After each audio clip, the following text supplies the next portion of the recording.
আপনি এখনো আপনার স্বামীকে ভালোবাসেন। কিন্তু সে আমাকে ভালোবাসে না। সে কোনো মিথিলাকে ভালোবাসে, তার কাছে ছুটে যায়। নীলকে জানানো যাবে না কোনোভাবেই যে আমি একজন জার্নালিস্ট। তাহলে কোন পরিচয়ে তুমি নীলের সাথে কন্ট্যাক্ট করবে? একজন সাধারণ ভক্ত হিসেবে। কেন সাধারণ ভক্ত হিসেবে কেন? আমার কাছে মনে হয় ওর জার্নালিস্টদের সামনে নিজেকে ভালো করে মেলে ধরবে না। And I need a hidden camera also. Dighal, তুমি বুঝতে পারছো না, নীল একজন সেলিব্রিটি।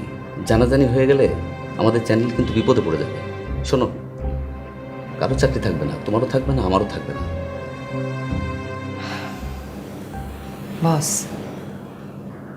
আমি জানি আমার উপর আপনার অনেক আস্থা আছে। ট্রাস্ট মি, আর কিছুদিন আস্থাটা রাখুন, কিচ্ছু হবে না। আমি কথা দিচ্ছি আপনাকে। ওকে, তোমার যা যা লাগবে আমি বলে দিচ্ছি, নিয়ে যাও। আর কখন কি হচ্ছে আমাকে জানিও। Keep in touch. Sure, thank you. পাহাড়ের চূড়ায় আকাশের খুব কাছাকাছি, মেঘের পরে মেঘ, ক্রমে ক্রমে মেঘের ভেতরে হারিয়ে যাচ্ছেন আপনি।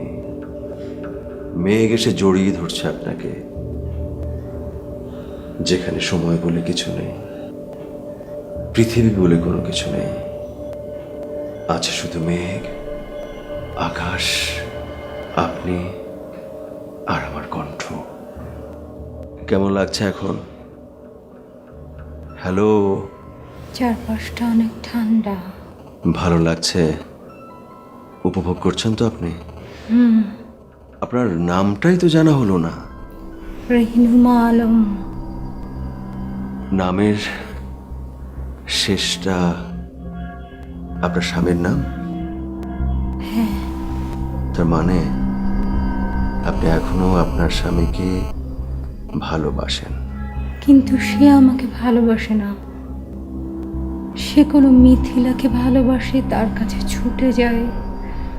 কেন? আপনি কখনো তাকে ফিরিয়ে আনার চেষ্টা করেছেন? বহুবার, হাজারবার। আপনি কি চান সে ফিরে আসুক? হ্যাঁ। আপনি যদি মন থেকে চান, সে অবশ্যই ফিরে আসবে। সত্যি সত্যি সে আমার হবে? আমরা কি আবারও আবারও এক হতে পারবো?